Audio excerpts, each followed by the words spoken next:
Buenos días, bienvenidos al webinar Efectos de la Contingencia en IFRS.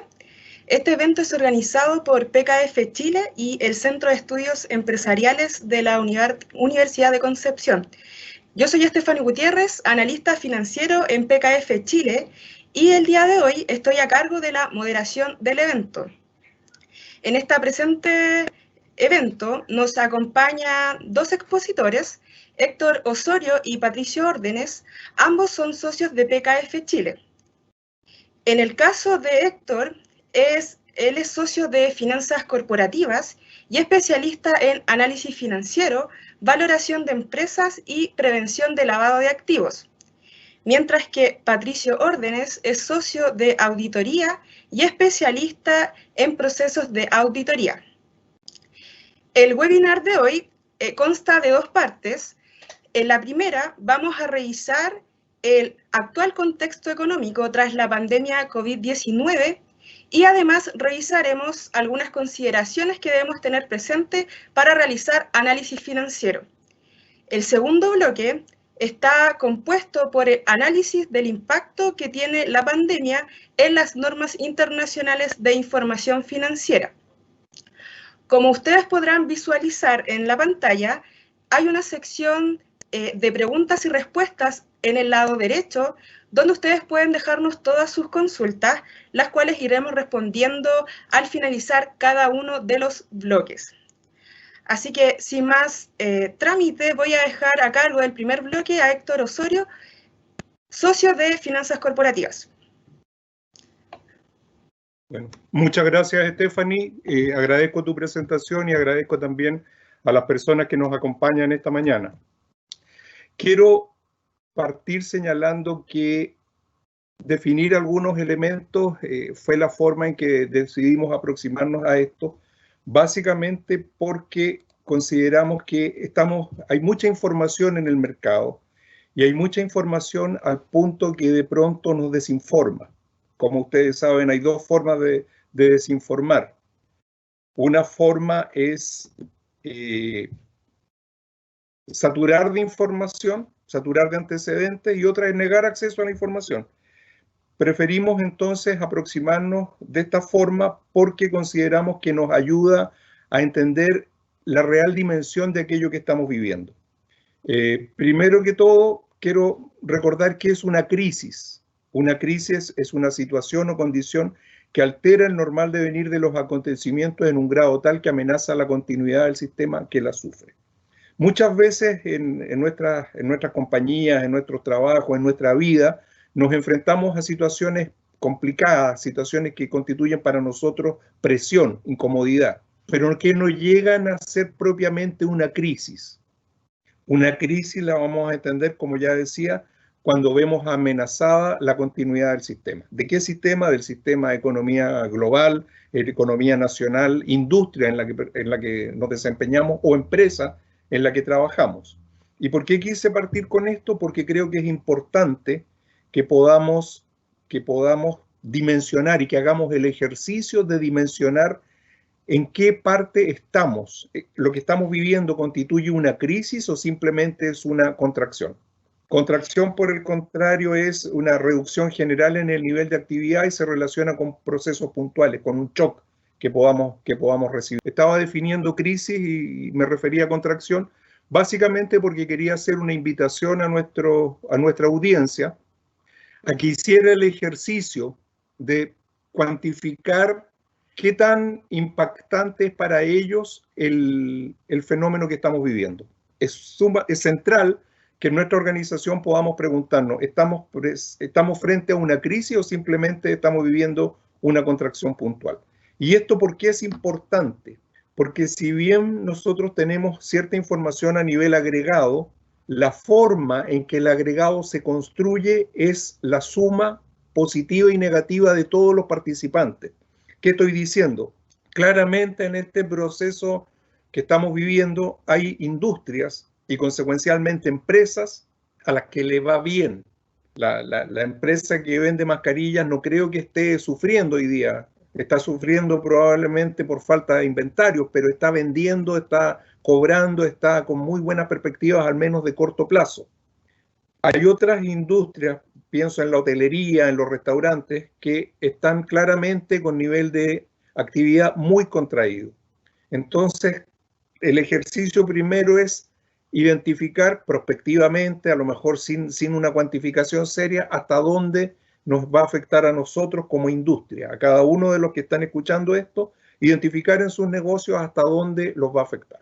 También quise definir la idea de recesión, el concepto de recesión, que no es más que el decrecimiento de la actividad económica, y convencionalmente se entiende que se produce una recesión cuando el PIB cae por 2 trimestres consecutivos. Es muy probable que entremos en una recesión y vamos a tener que también identificar la forma en que salimos. Me tomé la libertad de referirme o de buscar alguna evidencia sobre las crisis económicas a lo largo de la historia. Y parto en la Baja Edad Media. La Baja Edad Media es la última etapa de la Edad Media, cuando tenemos el fenómeno de la peste negra, que produce una crisis económica que dura del orden de 30 años. Es difícil precisar cuándo parte la peste negra y cuándo termina como epidemia. Pero por si les suena conocida esta película, les cuento que partió en Asia y se expandió hacia Europa básicamente por las caravanas comerciales. Pero con la imposibilidad de cada una de las localidades europeas de tener alertas tempranas, la pandemia fue muy seria y generó un efecto económico que duró 30 años. Los especialistas señalan que el pic de la peste estuvo alrededor del 1350, pero el efecto económico duró por lo menos hasta 1360. Fíjense lo que significa. Yo espero sinceramente que esta pandemia que estamos viviendo no genere un efecto tan largo. Otra depresión importante que estudiamos es la del siglo XVII, que se relaciona con Europa fundamentalmente, pero que genera efecto en todo lo que es algo de África, América, muy poco todavía de Asia, pero genera un efecto que nace con la guerra civil, con la gestión de Cromwell en el Parlamento y en el fondo con la creación de la República en Inglaterra. Esta crisis también tiene una duración del orden de 15, algunos analistas dicen 12, otros dicen hasta 16 o 18 años. La Gran Depresión de los 30, esto ya es materia que estudiamos recurrentemente. Fíjense lo que dice, de qué hablamos cuando hablamos de la depresión de los 30. Hablamos de la depresión que dura una década. Una década, ¿y cuál es la característica de esta depresión? La característica de esta depresión es que el gran problema que evita una resolución anticipada, una resolución rápida, es la falta de liquidez. En este ejercicio se jugó a no generar nuevos efectos. El keynesianismo todavía no tenía el prestigio, la buena prensa de la que goza hoy día en algunos sectores, y se demoró mucho la economía líder, la economía norteamericana, que ya lo era en ese tiempo, en generar efectos de efectivo, valga la redundancia, generar caja, tirar liquidez al mercado para superar la crisis. Posteriormente me refiero a la crisis del 73, este es el embargo petrolero, ¿no es cierto?, que duró ya del orden de 4 o 6 meses. Los mayores que estemos escuchando esta presentación, recordarán lo duro que fue para Chile la crisis de los años 80, crisis que generó gran desempleo y que también duró del orden de 3 quizás hasta 4 años. Y después viene una serie de crisis que son las crisis ya de manifiesto incumplimiento de compromisos crediticios. Tequilazo 94, crisis asiática 97, vodka 98, Samba, vodka es Rusia, ¿no es cierto? Samba es Brasil 99, Argentina, que para mí es la última etapa de esta crisis que afecta a las economías emergentes que estaban creciendo a tasas agresivas, es Argentina con 2001-2002, que fue probablemente la peor crisis en la historia republicana argentina. Algunos analistas sostienen que estamos a puertas de que se repita un fenómeno como ese, esperamos que no. Y Y después me refiero a la subprime, que es una crisis que sí recordamos, que si vemos la característica de esta crisis fue que resultó muy profunda, pero muy corta. Aquí no se cometió el error que se cometió en la Gran Depresión de los años 80 y el Estado norteamericano estuvo dispuesto a generar mucha caja, tirar mucha liquidez a la economía y con eso generó un rebote rápido, no sin costos, no sin efectos. Las personas que sufrieron gravemente la crisis perdieron pensiones, perdieron trabajo, perdieron patrimonio, pero a nivel agregado, la salida de la crisis fue relativamente rápida. Y finalmente me refiero a la Grecia, que es anecdótica, que de alguna forma nos vuelve a hablar de la necesidad de que los estados planifiquen bien, sean responsables y utilicen su financiamiento para patrocinar proyectos más que para gasto corriente. ¿Por qué me di este trabajo de conversar y le quité unos minutos conversando de esta crisis? Porque la gran característica de las crisis es que cada vez son más frecuentes y de alguna forma son más profundas, afectan a más agentes de los mercados. Las pérdidas son mayores, pero como contrapartida las duraciones son menores.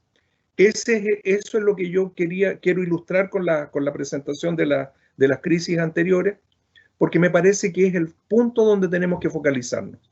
La crisis puede ser muy profunda, pero el rebote también va a ser muy rápido, muy pronto después de que se haya iniciado la crisis. Viendo eso, tenemos que preguntarnos de qué profundidad es esta crisis. A nivel agregado, se espera que la crisis esté entre una caída del 3 y del 6% del Producto Interno Bruto. Y respecto de esto, si ustedes miran la prensa, miran las redes sociales, van a encontrar opiniones hasta el infinito. Algunos dicen que va a caer desde un 3 hasta un 20. Hay opiniones para todo. Las cifras que yo estoy dando las obtuve de fuentes que son generalmente bien estructuradas y bien informadas, que son Banco Mundial, Fondo Monetario, Banco Interamericano, quizás algo vi también del propio Banco Central de Chile. Y en el caso de Chile, la crisis pareciera estar en un rango un poquito mayor, entre 4,5 y 7. Y aquí viene el ejercicio al que me refería en la primera lámina de la presentación, que es nuestra organización, crisis en la organización en la que nosotros nos desempeñamos. Ese elemento, el que lo podamos estimar, a lo mejor no estimar precisamente, no estimar matemáticamente, pero por lo menos generar una idea de hasta dónde va a llegar la crisis en nuestra organización, es la clave para que podamos generar una respuesta que nos ayude a sobrevivir y a salir rápido. Por cierto, la duración a nivel agregado se espera entre 12 y 36 meses, pero en Chile los analistas están tendiendo a generar consenso en que la duración va a ser más corta aún que a nivel agregado, va a estar entre 12 y 24 meses. Hacía respecto de la profundidad de la crisis, me preguntaba cuál era el problema, la duración, la profundidad de nuestra organización. Y en el caso de la duración, yo planteo dos preguntas que los invito a hacerse cargo. ¿Cuánto durará? Perfecto, veamos cuánto va a durar en nuestro negocio y también cuál es el hito que permite declararla finalizada. Es muy importante dentro de nuestro proceso de gestión que podamos decir, ok, esta crisis la vamos a dar por terminada y vamos a volver a la normalidad cuando haya ocurrido tal evento. Si eso es así, vamos a poder efectivamente tener una mejor gestión de la crisis. Por otro lado, la liquidez. Yo les contaba que el error en la crisis de los años 30 y que no se había cometido en la crisis de 2008 era el manejo de la liquidez. Bueno, a nivel corporativo es lo mismo. En el corto plazo, todo es liquidez. El mensaje que yo quiero transmitir, que quiero compartir y que le estamos dando también a nuestros clientes es hagan toda la caja que puedan. Hagan toda la caja que puedan y estiren esa liquidez todo el tiempo que se requiere para poder manejar adecuadamente los problemas que vamos a enfrentar. En el contexto económico y buscando en la respuesta económica clásica dice que debemos en situaciones como estas crear una de quiebras. ¿Qué es una firma prueba de quiebra? Es un concepto teórico y se define como aquella organización en que todos los costos, todos los desembolsos, se materializan una vez realizadas y cobradas las ventas. ¿Qué quiere decir esto? Imagínense que podamos construir una firma que nunca va a enfrentar un costo fijo, va a enfrentar solo costos variables que se van a producir después de que tengamos la caja recuperada. Esa firma es imposible que quiebre, pero también es una ficción teórica, es imposible que construyamos una firma con ese perfil, siempre va a un costo fijo por alguna remuneración, un costo fijo por un servicio profesional, el contador que nos lleva los números nos va a cobrar un monto fijo. Sin embargo, la idea de reflexionar acerca de la firma a prueba de quiebra es volver a rescatar la idea del apalancamiento operativo. El apalancamiento operativo es la parte de la teoría financiera, del análisis financiero, que estudia cómo apalancamos nuestra utilidad sobre costos fijos. ¿Y qué nos dice el apalancamiento financiero? Nos dice, oye, cuando estamos creciendo, tengamos una estructura de costos fijos tal que podamos apalancar nuestro crecimiento en esa estructura de costos fijos. Tengamos en el fondo una capacidad instalada que nos ayude a tomar ese salto. Y en casos contractivos, tenemos que variabilizar los costos. Tenemos que convertirnos en una firma costo variable intensiva. Repito, tenemos que en una situación contractiva convertirnos en una firma costo variable intensiva. Pero de nuevo la pregunta, ¿qué podemos variabilizar? ¿Qué podemos variabilizar en nuestra organización? Lo ignoro. En cada una de las organizaciones a las que pertenecen las personas que esta mañana me escuchan, hay estructuras distintas, hay realidades distintas. Siempre vamos a enfrentar costos fijos, pero a lo mejor podemos encontrar algunos costos que sean variables. ¿Cuáles? Quizás algunas remuneraciones, quizás servicios que nos prestan terceros, transporte, algunas cosas que naturalmente pudieran ser costos fijos, arriendo, no sé, no conozco el caso de cada uno, pero sí conozco la receta teórica y esa es variabilizar porque el mundo no se va a acabar. Respecto del análisis financiero y ya en relación con la contabilidad, hoy día la contabilidad nos pide que valoremos. ¿Qué significa valorar? Significa identificar el valor que tendría un activo si éste se transase en un mercado continuo, en un mercado que tendiese a la eficiencia. La eficiencia, de nuevo, es un concepto teórico, ¿no es cierto? En los mercados reales lo que queremos es tender a ser eficiente. ¿Y qué significa ser eficiente? Permitir que el mercado haga lo que se supone que hace, que es la correcta asignación de recursos. Pero en este mercado donde suponemos eficiencia y tenemos que valorar, hay muchos activos que no se transan. Recurrentemente la contabilidad nos dice, usted tiene que valorarlo. El alcance es, ¿qué activos vamos a valorar? Los que corresponden a la característica de bienes económicos. Bienes económicos distintos de los bienes libres. Un bien libre es un bien como el aire yo puedo respirar y no pago por respirar, al menos todavía. Puedo ir al mar y beber agua salada, si quisiera hacerlo, no pago por eso. Esos son bienes libres que están en la economía y que son bienes en cuanto cumplen la definición económica de bien. En economía un bien va a ser todo aquello de lo que más es preferido a menos, tanto como un mal va a ser todo aquello de lo que menos es preferido a más. ¿Qué tenemos en la contabilidad que valorar? Bienes económicos, o sea, partidas contables clasificadas como activos y partidas contables clasificadas como pasivos, porque los pasivos al final son los activos de los acreedores de la entidad. ¿Y qué nos dice la norma? Nos da 3 niveles de valoración. Valore, cuando tenga evidencia irrefutable sobre el valor, tome ese valor que está observando y considérelo el valor de mercado. ¿Cuándo aplica esto? Cuando estamos, por ejemplo, reconociendo el valor de una acción que tiene profundidad, que tiene presencia de 100%, tomamos el valor que nos muestra la pantalla y vamos a poder reconocer ese valor. Comparable, busquemos un comparable cercano y si es de verdad un comparable, reconozcamos ese valor. Y como tercer elemento, métodos específicos que nos ayuden a valorar. Generalmente se pide que esto lo hagan analistas expertos, alguien que conozca el método, que conozca la industria. ¿Y cuáles son los métodos clásicos? Flujo de caja descontado, están abajo en la pantalla, flujo de caja descontado, costo de mercado, costo de reposición, comparable de mercado, costo de reposición, que es la tasación.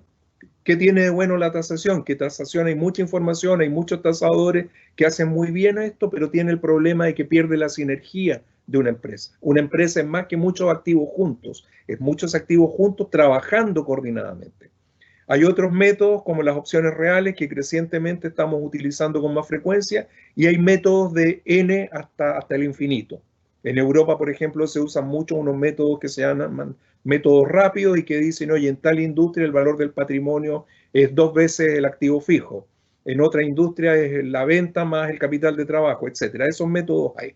Les insisto y puse en azul, espero que se aprecie, el flujo de caja descontado porque lo entendemos como el método más certero. Entonces, si tenemos que valorar, es porque la contabilidad está reconociendo que hay valor, pero ese valor cambia en el tiempo. Cambia en la medida en que cambian las condiciones y hoy día estamos enfrentando una situación altamente contractiva, probablemente recesiva, pero eventualmente crítica, eventualmente constitutiva de una crisis.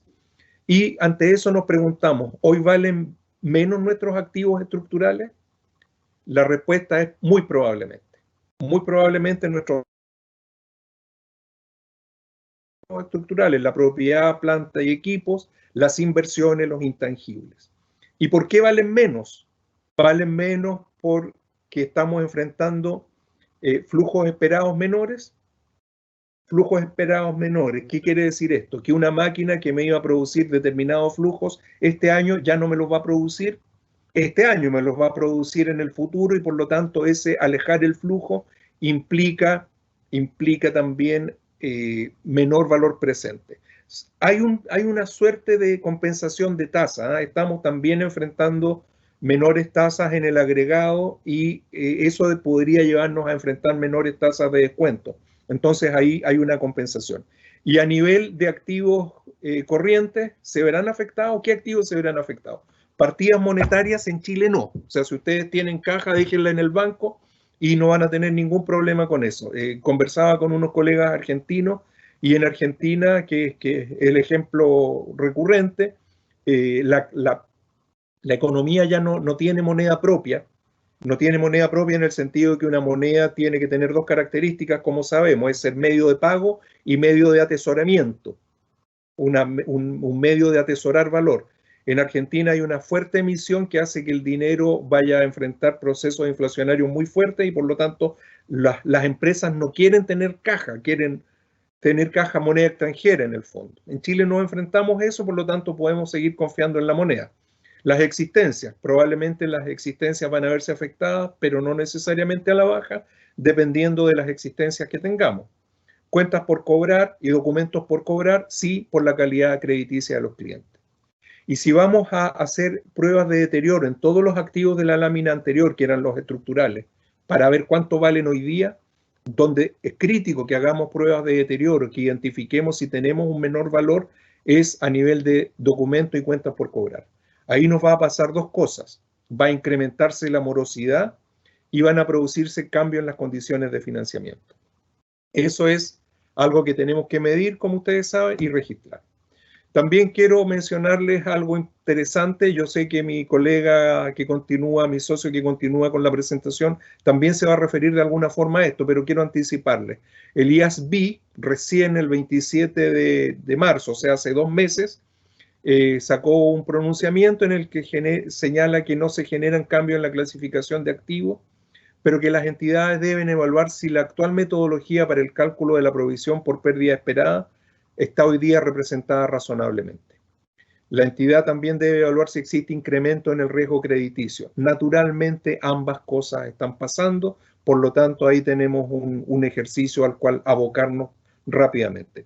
Estoy terminando la presentación. No quiero hacerlo sin antes mencionarle que Stephanie, que es la moderadora, a quien ustedes ya conocen, va a dejar también a disposición de ustedes 2 papers académicos que escribimos, que son referidos a instrumentos financieros y contabilidad de cobertura, ambos referidos a NIF 9 en el fondo. Estos están a disposición de ustedes y pueden ser útiles para cuando necesiten revalorar la pérdida esperada. Te agradezco, Stephanie, y quedo atento por si existieran preguntas. Muchas gracias, Héctor, por tu presentación. Efectivamente, hay algunas consultas que vienen del público.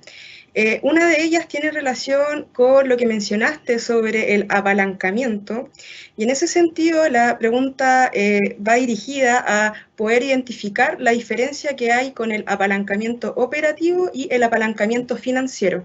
¿Qué nos podrías comentar tú respecto a eso? Perfecto. Esa es la primera pregunta, la atiendo. ¿Vamos a hacer otra o tengo el tiempo que me queda para esa pregunta, ¿no? Bueno, y la segunda pregunta tiene relación con lo mencionado referente a la tasa de descuento. No sé si nos podrías comentar cuáles son los componentes que probablemente en esta pandemia están afectando esa tasa de descuento. Perfecto, parto por lo primero. La teoría del apalancamiento probablemente es uno de los elementos en análisis financiero más importante, y se conocen 2 elementos. Uno es el operativo, que se refiere al hacer palanca, al apoyarme en los costos fijos operacionales, en los costos fijos del negocio. Como yo decía en la presentación, nos vamos a apoyar en la infraestructura física que tengamos para incrementar nuestra productividad, nuestra producción, y con eso alcanzar la curva de costos medios mínimos de largo plazo con más facilidad. Sé que tengo poco tiempo y por eso no me refiero en gran detalle a eso. A eso me refiero con apalancamiento operativo. Y apalancamiento financiero básicamente es el efecto de subir la rentabilidad, no la utilidad, la rentabilidad. Esto es la tasa de premio, la tasa de compensación al patrimonista. Subir la rentabilidad partiendo del costo fijo, pero de la deuda. En el fondo, el apalancamiento operativo me baso en los costos fijos y me apoyo en ellos. Produzco más sin modificar mi costo fijo. Eso, me apalanco en ellos, hago palanca sobre los costos fijos. Y el apalancamiento financiero básicamente dice, si puedo tomar una tasa de financiamiento barata para aplicarla al desarrollo de un proyecto más rentable, lo que hago es quedarme con el diferencial de tasas. Un ejemplo concreto es, yo tomo un crédito al 5% y lo aplico a un proyecto que me renta el 10%. Me voy a quedar con ese 5% de diferencial que va a ir hacia los patrimonistas de la empresa. Eso es básicamente, por eso hablamos de apalancamiento financiero y apalancamiento operativo u operacional. Y lo segundo es, las tasas suelen ser un tema complejo, pero suelen ser un tema que nos da muchísima información. Aprendemos a entender lo que el agregado nos está diciendo, lo que la economía agregada nos está diciendo. Hoy día hay una tendencia de los gobiernos a no cometer el error que se cometió en los años 30, y por lo tanto están todos los gobiernos con capacidad de hacerlo, dispuestos a tirar recursos al mercado, a emitir, a generar liquidez. Al generarse esa liquidez que de alguna forma va a llegar a los usuarios, las tasas asociadas a lo que llamamos generalmente tasas estatales o tasas soberanas van a bajar. Al bajar eso, debiera bajar toda la mezcla que define una tasa corporativa. De alguna forma, las corporaciones, y eso compensa la menor tasa con que emiten los estados. Pero ese mayor riesgo también se está moderando. Si nosotros observamos el riesgo país de Chile, calculo que hace como un mes tocó el pic, que fue algo así como 300 puntos base, y hoy día ya estamos en 200 puntos base y probablemente estamos en una tendencia a seguir bajando. Por eso digo, podemos enfrentar un nivel de tasas más baja que de alguna forma compense el nivel de menores flujos. Obviamente, esto es en el agregado. Hay empresas que van a sufrir riesgos tales que sus tasas no van a bajar nunca más y otras empresas que van a poder, sí, con buenas estructuras de financiamiento, buena mezcla entre deuda y patrimonio, poder obtener tasas de costo de capital muy, muy competitivas. Te dejo entonces, Stephanie, agradezco nuevamente a ti, a mi colega que está esperando para su presentación y al público que tuvo la gentileza de escucharme. Muchas gracias, Héctor, por tu presentación, bastante interesante sobre los distintos elementos que debiésemos considerar, ¿cierto?, para el análisis financiero en base a este nuevo contexto económico tras la pandemia. En este nuevo bloque va a presentar Patricio Órdenes y nos va a hablar sobre los impactos que tiene este nuevo contexto en las normas internacionales de información financiera. Así que lo dejo con él. Ok, buenos días. Muchas gracias, Stephanie, por tu presentación. Y muchas gracias a todos, a todos los asistentes por su interés en participar en este webinar. Para mí es un agrado compartir con ustedes, en este caso, los distintos conceptos relacionados con los efectos de la pandemia, en este caso denominada COVID-19, en las normas internacionales de información financiera. Al respecto, considero importante efectuar una pequeña introducción que nos permita tener una visión global, inicial, si se quiere ver de alguna forma, y general de los temas a tratar, y también nos ayude a dar el contexto pertinente. Debido a la incertidumbre en la que nos pone esta pandemia, debemos tener en consideración varios aspectos para los estados financieros del año 2020, que es el año en el cual estamos ahora, dentro de los cuales podemos señalar lo siguiente. Primero, es importante tener en cuenta que las normas internacionales, en este caso las NIF, no tienen cambios relacionados con la pandemia, y que lo importante entonces es analizar la aplicación de dichas normas en los cambios que presenta el mercado. Es ahí la situación importante, porque no hay una norma en especial que trate ni las pandemias, ni en este caso las crisis, sino que uno tiene que interpretar las normas IFRS que existen hasta la fecha, desde el punto de vista de los efectos que puede generar la pandemia. ¿Por qué se ha visto afectado el mercado? En este caso, el brote de COVID-19 se ha propagado en forma muy rápida, ustedes saben, con un número significativo de personas, y en este caso las medidas adoptadas por los gobiernos para contener el virus han afectado la actividad económica. En este caso las medidas son conocidas, las limitaciones, ¿cierto?, al movimiento de personas, restricciones de vuelo, interrupciones en la producción, el cierre temporal de algunos negocios y centros educacionales, la cancelación de eventos, etc. Entonces, este tipo de medidas están teniendo un impacto inmediato en muchos sectores, como turismo, transporte, el retail, el entretenimiento, etcétera, ¿cierto? Claramente, esta pandemia tendrá un impacto en el entorno económico, en las evaluaciones de riesgo y también en las decisiones de la empresa, ya que estas deberán evaluar cuidadosamente los impactos que este virus tendrá. Cada empresa, dependiendo de su industria, eso es bastante importante, porque uno tiene que ver la particularidad de la organización, tendrá impactos económicos, como acabo de decir, particulares, que deberá evaluar cuidadosamente. Aquí lo importante en la aplicación de las normas IFRS es que uno no tiene que generalizar, sino que tiene que, en este caso, medir cuidadosamente, como decía anteriormente Héctor, el efecto que va a tener en cada organización. Ese es el desafío. Como resultado de la incertidumbre asociada con la naturaleza sin precedentes de este virus, es probable que las entidades enfrenten desafíos relacionados con la selección de supuestos apropiados y el desarrollo de estimaciones confiables.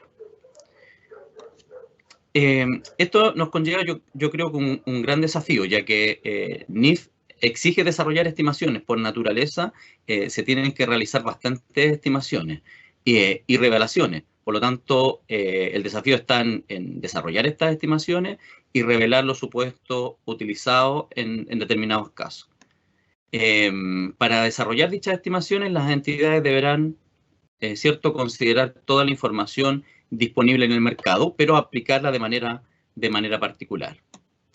La empresa, las entidades deberán hacer todo lo posible para realizar dichas estimaciones,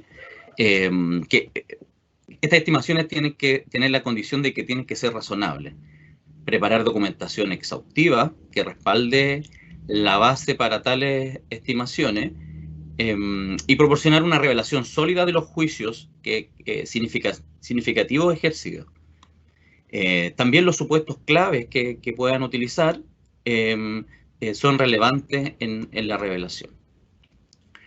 Como última reflexión, antes de entrar en detalle en cada una de las normas, o antes de entrar en detalle a ver los efectos, se debe considerar cuidadosamente los impactos del COVID-19, tanto en la preparación de los estados financieros anuales como en la información intermedia, ¿cierto? Así que también ese es otro dato importante en que yo no voy a tener que necesariamente esperar el final de año para medir toda esta situación, sino que tendría que hacerlo ahora en los estados financieros de información intermedia.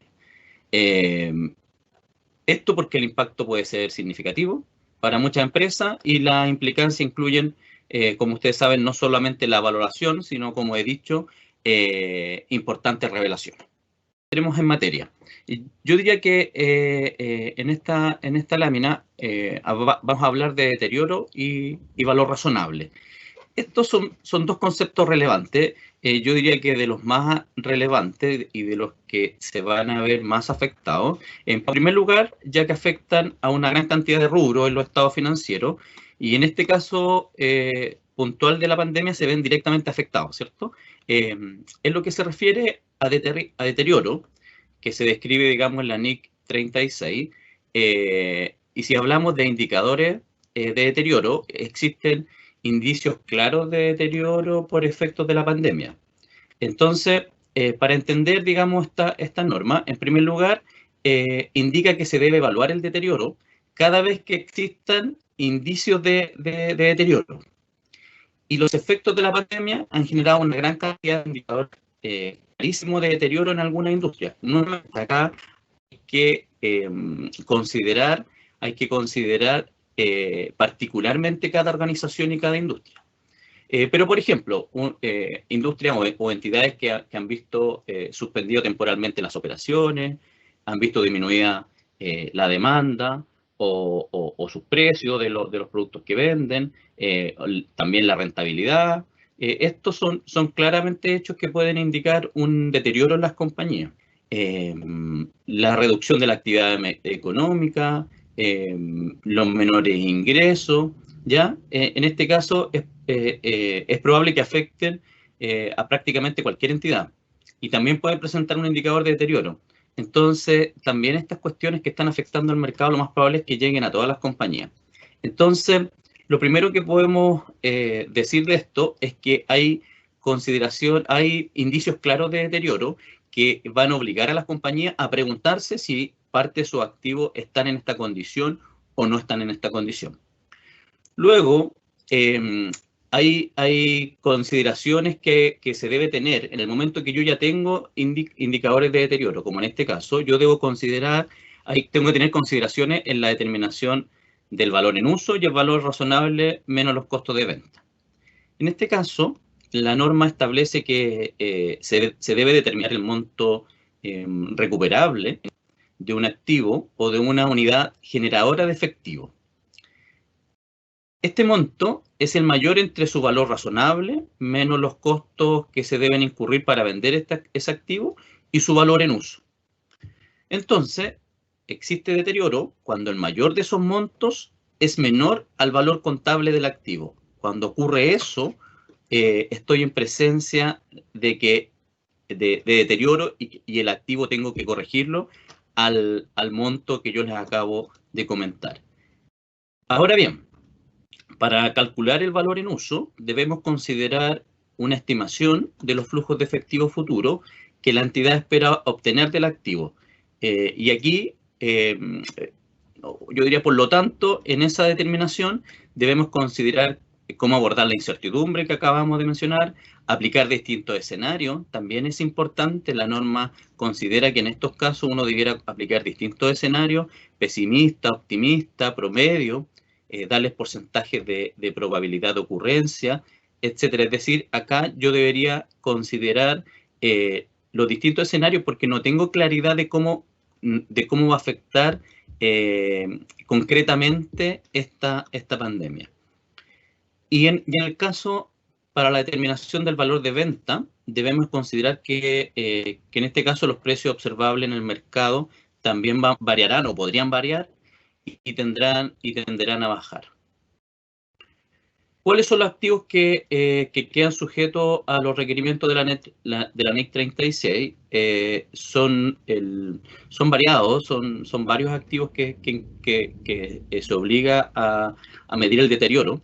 Estos incluyen las propiedades, planta y equipo, los activos intangibles, en este caso contabilizados al costo o al monto revaluado, también para la propiedad, planta y equipo, el goodwill o la denominada plusvalía, las propiedades de inversión también, siempre y cuando se contabilicen al costo, porque las propiedades de inversión que están a valor revaluado, a valor razonable, les afecta la norma siguiente. Activos biológicos también siempre y cuando se contabilicen al costo. Y por último, las inversiones en asociadas y negocios conjuntos que se contabilicen utilizando el método del patrimonio. En lo que se refiere al concepto de valor razonable, indicado en la NIF 13, es importante mencionar, en primer lugar, que el valor razonable es una medición basada en el mercado, no una medición específica de la entidad. Entonces, eso también es bien relevante que lo consideremos al momento de determinar el valor razonable. Independientemente de las metodologías que utilicemos, siempre debemos considerar que es una medición basada en el mercado y no una medición específica de la entidad. Eso, la norma también es bastante específica, que acá nosotros debiéramos mirar los valores observables en el mercado o priorizar esos valores antes de efectuar modelos específicos para cada compañía. En este caso, esta NIF establece una jerarquía del valor razonable y también lo clasifica en 3 niveles. El nivel 1, que habla de precios cotizados en mercado activo, y en este caso se van a ver afectados, ¿cierto?, por la volatilidad de estos precios cotizados en el mercado. El nivel 2, que habla de valores y datos observables. Ahora también estos datos son corroborados por el mercado. Entonces, la volatilidad de los precios en los mercados ha aumentado, ¿cierto? Es evidente que ha aumentado por la propagación del virus. Esto afecta a la medición del valor razonable, ya sea directamente, si el valor razonable se determina con base en los precios de mercado, por ejemplo, en el caso de acciones o instrumentos de deuda, o indirectamente. Por ejemplo, si una técnica de evaluación se basa en datos obtenidos de mercado con elevada volatilidad, como lo acabo de mencionar. Y está el nivel 3, que son datos de entradas no observables, y en este caso hablamos del flujo efectivo descontado. Aquí también podrían verse afectados los análisis de sensibilidad requeridos para las mediciones recurrentes del valor razonable, clasificados dentro de este nivel 3. También el número nosotros creemos que el número de activos clasificados o de instrumentos clasificados en nivel 3 también podría aumentar. ¿Qué activos y pasivos podrían tener un efecto en la determinación del valor razonable o a quién le aplica esta norma? Son las propiedades, planta y equipo, los intangibles, las propiedades de inversión, activos biológicos y también activos y pasivos financieros. Es decir, también es una gran cantidad de rubros que se ven afectados por esta norma. En el caso de, como yo les decía anteriormente, los dos conceptos que acabamos de ver, deterioro y valor razonable, son conceptos generales que pueden afectar a una gran cantidad de rubros en los estados financieros, ¿cierto? Ahí va a depender de la industria o de la particularidad que tenga el negocio o la entidad.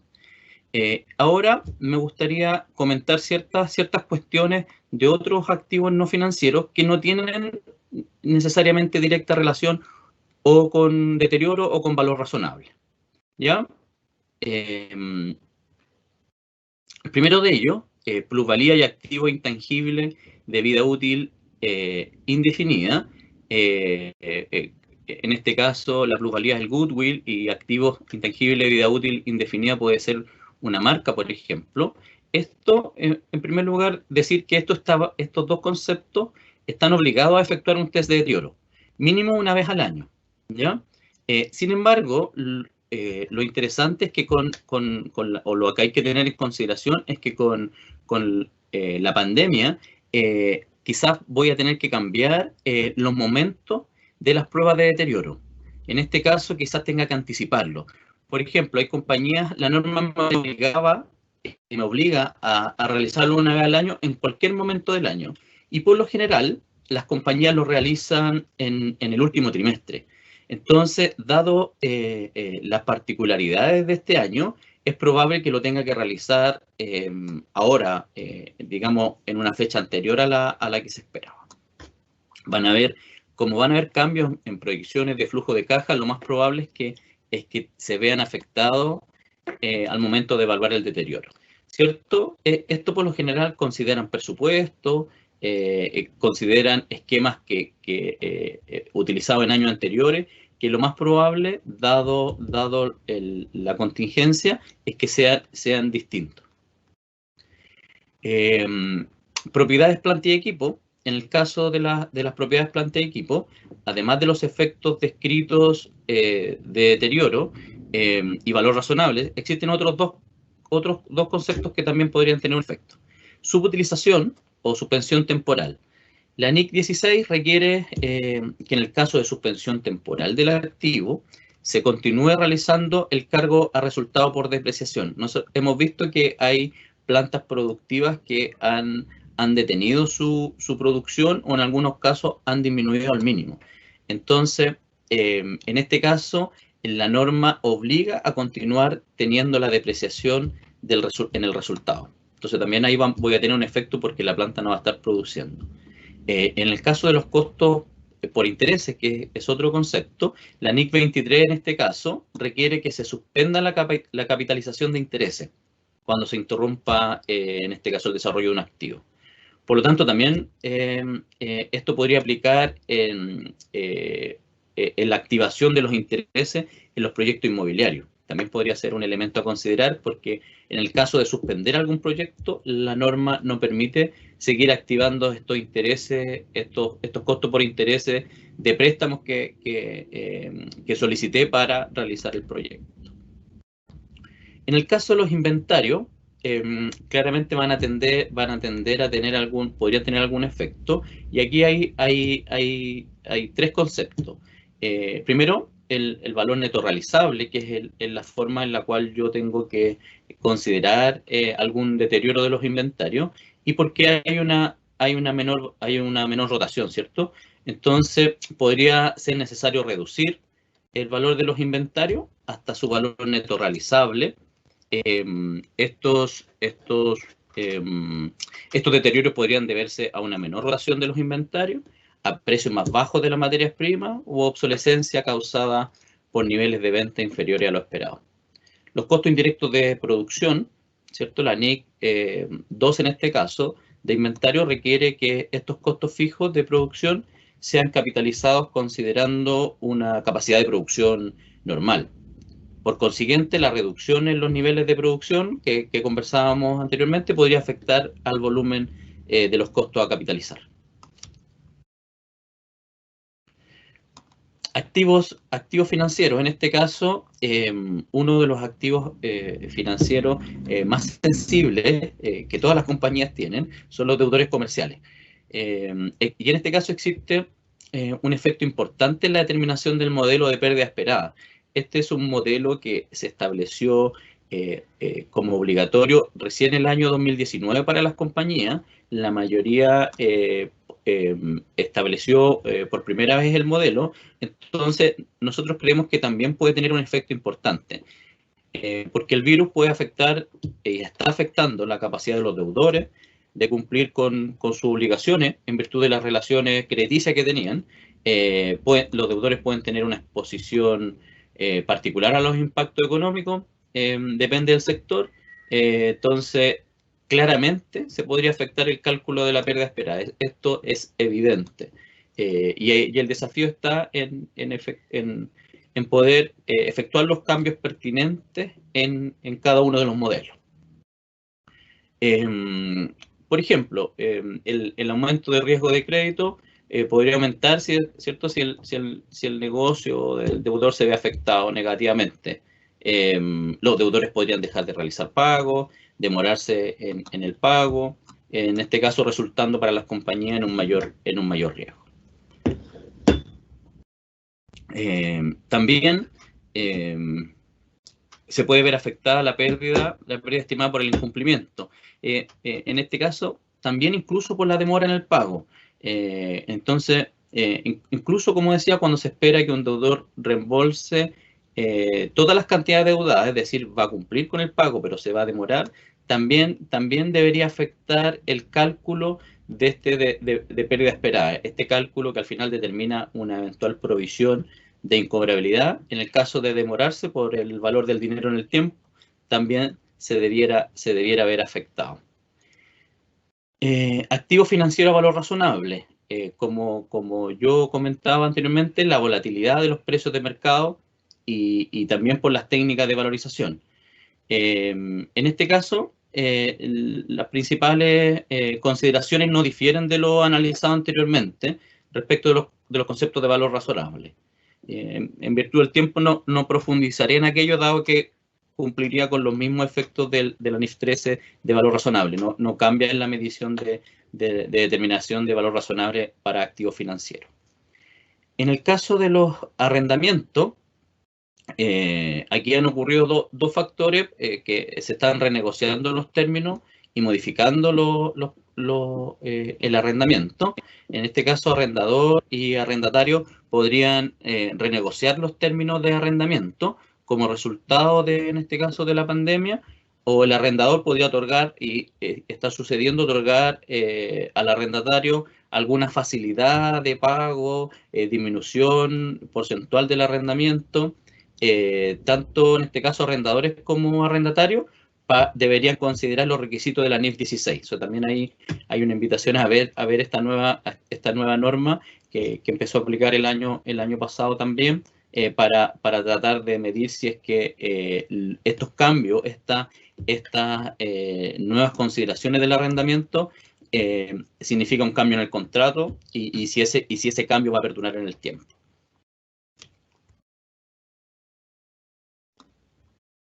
Otras consideraciones relevantes que pueden haber es en el reconocimiento de ingresos.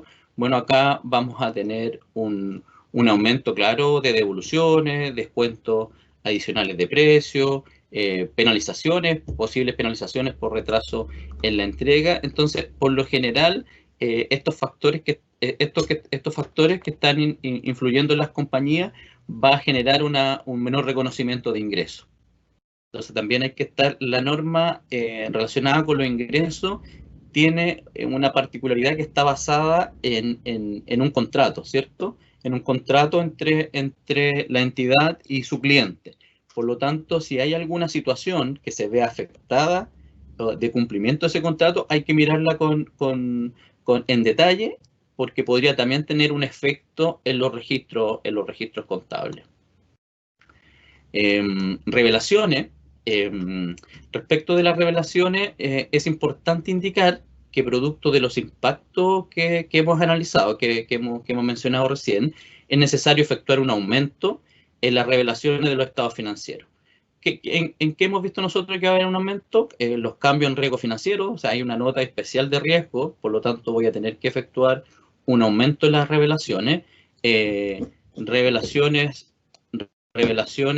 adicionales por riesgo de liquidez. En este caso, el tercero, quien va a leer el estado financiero, va a estar muy interesado si la compañía está preparada para enfrentar el riesgo de liquidez.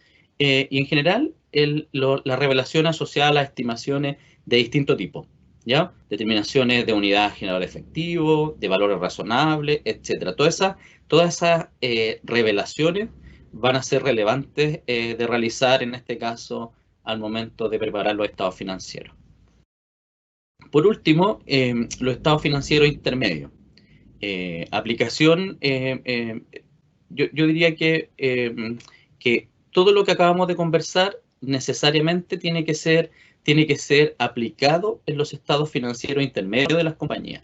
En general, acá en Chile, las compañías que cotizan en bolsa o que son reguladas tienen que preparar estados financieros intermedios.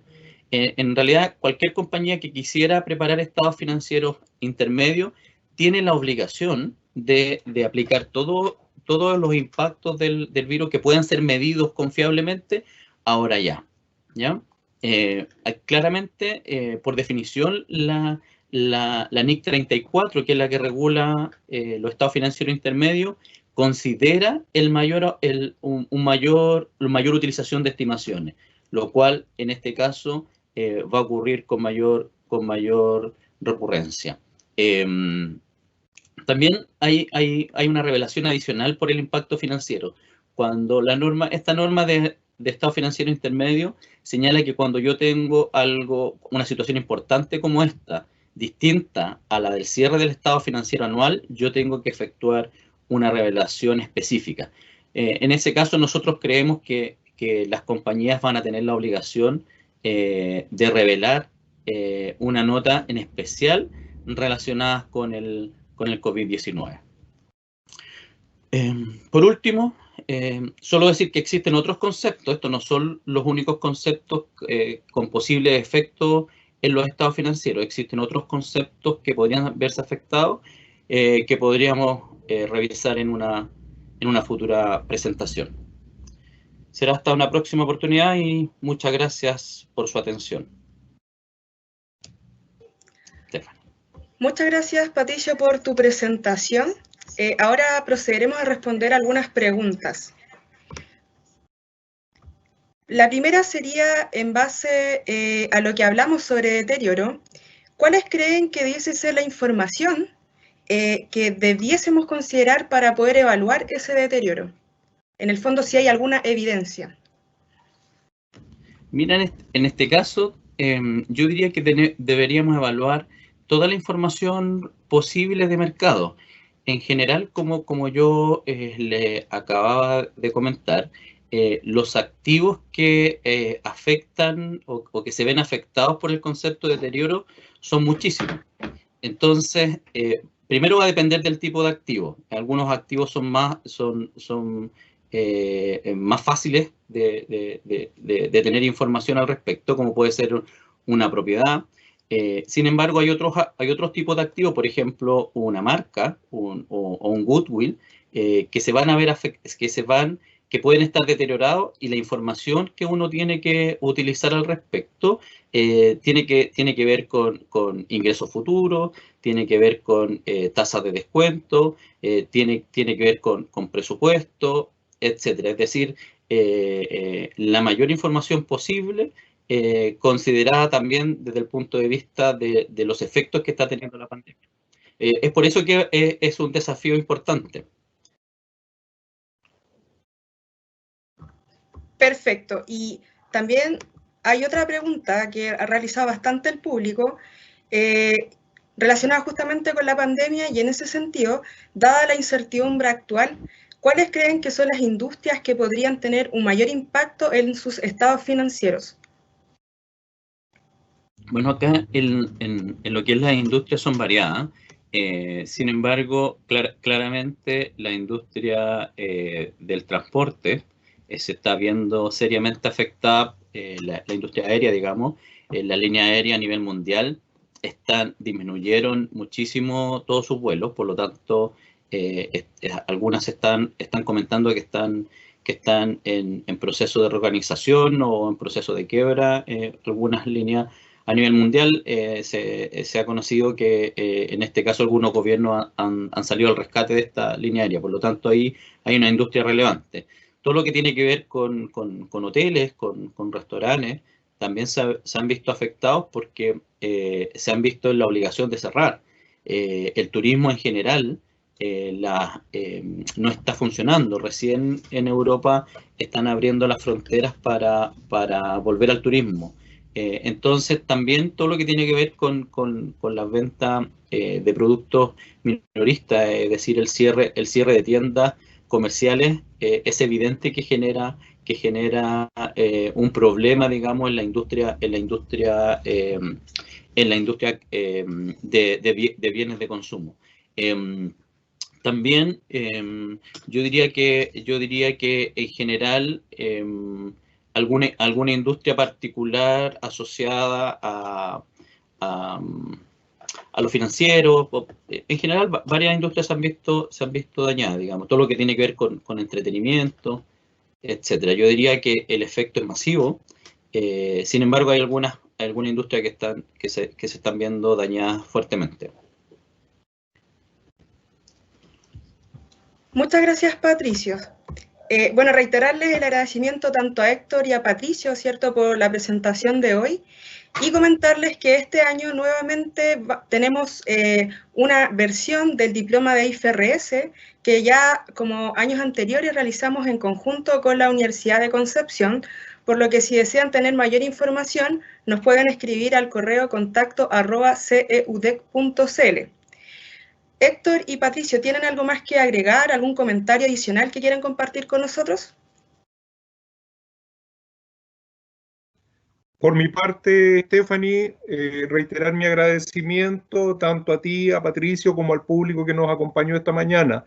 Los temas que tratamos, me parece, dan para mucho, son temas muy interesantes, muy contingentes y que nos presionan de alguna forma. Todos los que trabajamos en una empresa necesitamos producir, necesitamos tener claridad, y estos son elementos que desde una perspectiva muy genérica los abordan. Como firma, yo quedo a tus órdenes y a las órdenes del público para atender cualquier consulta que surja en relación a los temas que hemos tratado, no sin antes finalizar reiterando mi agradecimiento.